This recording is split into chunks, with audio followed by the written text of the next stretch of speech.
Киләчәкне күз алдына китерү өчен үткәнгә әйләнеп кайтырга кирәк. Шәһәрдәшебез Рифат Бадретдинов нәкъ әнә шулай эшләгән. Ул Советлар Союзы чорында кирпич ясау оешмасында хезмәт куя.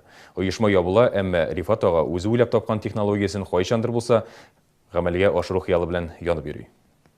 Менә безнең заводтан шул калган хәрбәрләре генә калды истәлек булып. Рифат Бадретдинов 90-нчы елларда кызыл кирпич җитештерелә торган вакытларны сагынып искә ала. Барысы да яхшы гына башланган иде ди ул. Рифат Бадретдинов оешмага уникаль технология тәкъдим итә. Булгатканда балчык барабанга ябышмый, ә кирпич шома һәм чыдам килеп чыга торган булган. Әмма 1998 елда җитештерү темплары кими башлый. Тора-бара оешма бөтенләй ябыла.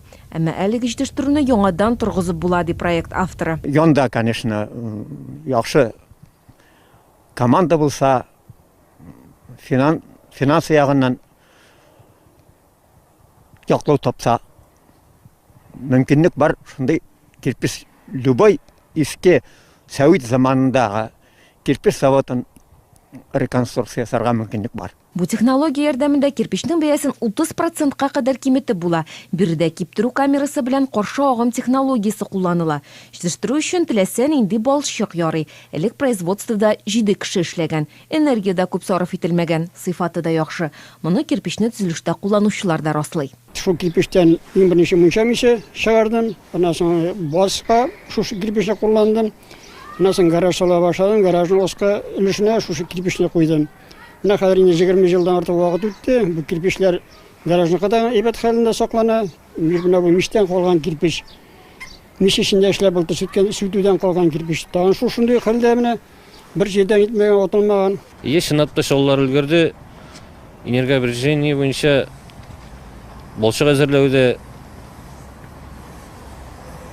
10 киловатт китсә, бүтән производстволарда 30 киловаттан күбрәк китә. Хәзер Рифат Бадретдинов әлеге җитештерү технологиясына патент алган. Әлегә илдәге җитештерүчеләр аның белән кызыксынмый. Әмма Европадан инде тәкъдимнәр дә килә башлаган.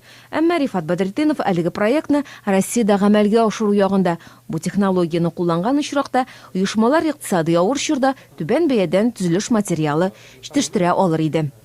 Фәрида Сабирҗанова, Константин Величко, Ленар Султанов. Конкурсның йомгаклау өлеше булды. Анда ислам кануннарына туры килүче 16 проект тыңланды. Безнең репортаж әлеге презентациядән. Ала язунну улаика аннахум маб'уthun. Müslümanlar birinci kitapta tevekkül etmişler, etmişler, konularında sebebinde kılırlar etmişler. Bizim Peygamberimiz Muhammed sallallahu aleyhi ve sellem özdeğinde ol, din eşeklisine bulmagan o devlet, bilenci teklegen, uzakında sözler kılıp yürügen, şuna indi ol yakın bulan, şuna indi bizim dinimiz, kişinin işlep, kesip tapıp özünün tuduruğun, yakınların tuduruğun, en birinci, en kurkam sıfatlar edip her vakit kursetler. Хәләл проектлар конкурсының максаты кешеләрне ислам кануннары буенча яшәргә өндәү, мөселманнарның тормышын яңача оештыру, аларны акча эшләргә өйрәтү, яңа эш урыннары булдыру, мөселман эшмәкәрләренең дәрәҗәсен күтәрү һәм аларга үз эшләрен ачарга ярдәм итү. Конкурс берничә ай элек игълан ителгән иде. Эшләрне абруйлы экспертлар карап бәйләде. Бу Россия саклау банкының шалдагы бизнесны үстерү һәм дини нәзарәтенең вакыф фонды җитәкчелеге, хөрмәтле хәзрәтләребез. В принципе, проекты интересные. Молодцы, я, честно, не ожидал на первом этапе увидеть такого уровня проектов.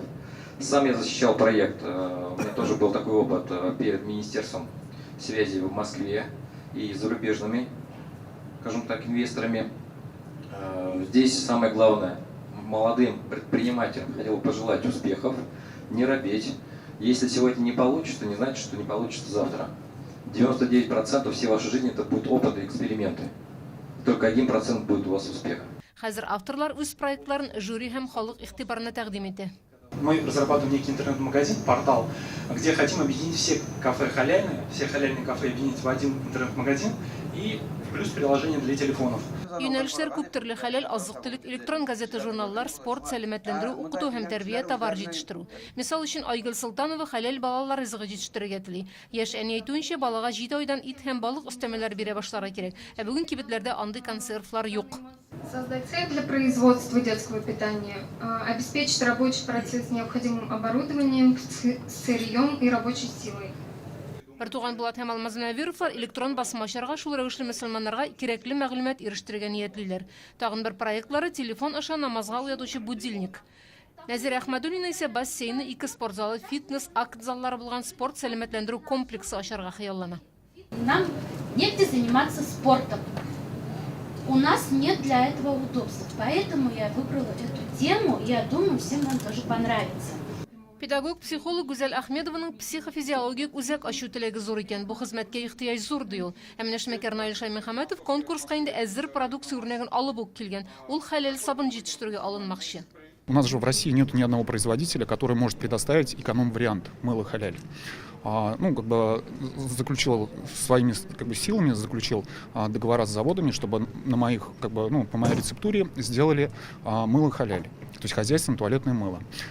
Акмәчет мөселман мәдрәсәсе вәкилләре 9-15 яшьлек ир балалар өчен яшь инженер-технолог мәктәп ачарга булганнар. Алар үзләренең презентациясын шул кадәр түгел һәм аңлаешлы дип ясадылар, жюри әзерлекне югары бәяләде. Осуществить спроектированные виртуальные 3D-модели в реальность с помощью современного цифрового оборудования, а также помочь этим ребятам сформировать правильный выбор нужной профессии.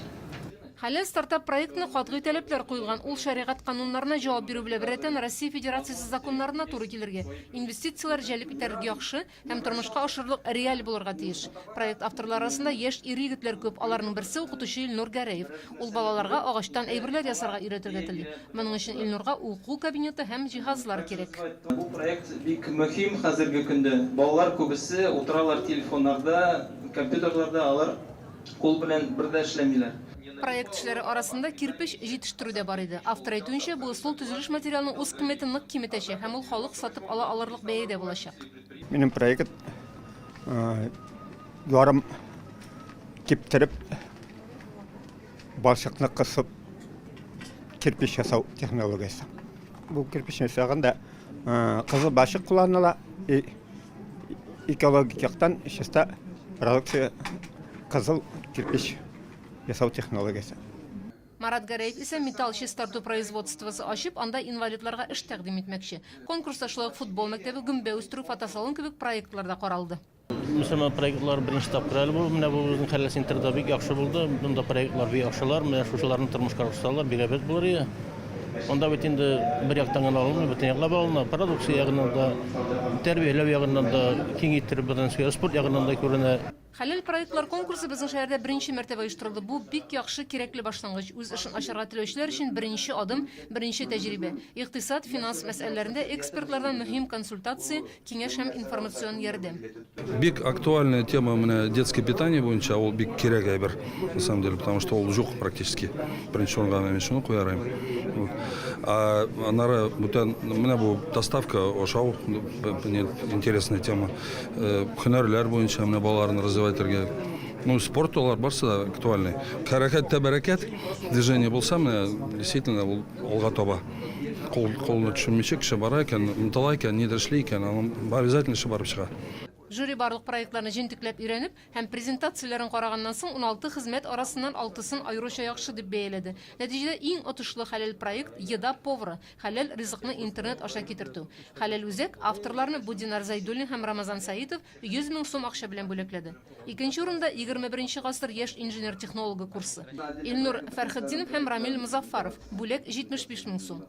Өченчедә Камаль психофизиология үзәге, авторы Гүзәл Ахмедова бүләге 50 000 сум. Моннан тыш тамашачыларга ошаган проектларның авторларда кызыксындыру бүләкләре алды. Возможно, избежать насекомых в доме помогло бы, если бы использовали продукцию изобретателя, речь о котором пойдет далее. Рифат Бадырдинов во времена распада Советского Союза работал на производстве красного кирпича.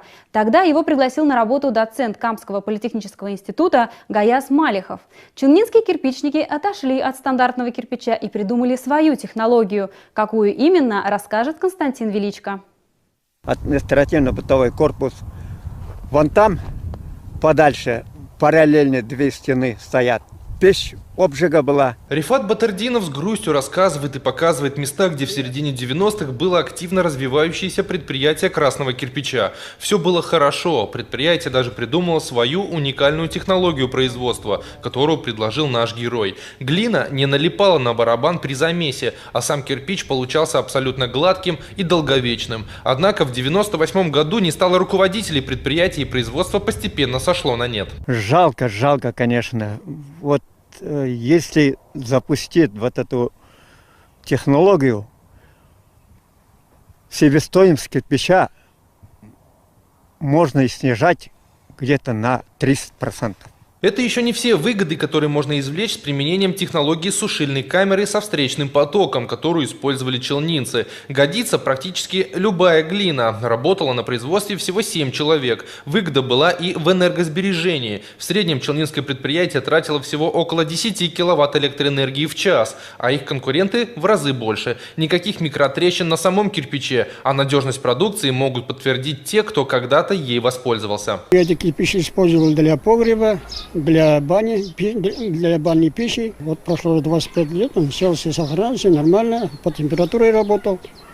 А гаражные кирпичи наружу, там влага туда-сюда, они тоже нормально, не рассыпаются, хорошие кирпичи. Сейчас Рифат Батырдинов имеет на руках патент на эту технологию производства кирпича. Однако она пока не нашла поддержки у отечественных производителей. Зато мужчине пришло предложение запатентовать свою технологию в Европе. Звучит, конечно, очень заманчиво, но не хотелось, чтобы очередная хорошая идея уехала за границу. И есть предположение, что если так произойдет, то российские предприятия будут закупать качественный кирпич уже за совсем другие деньги.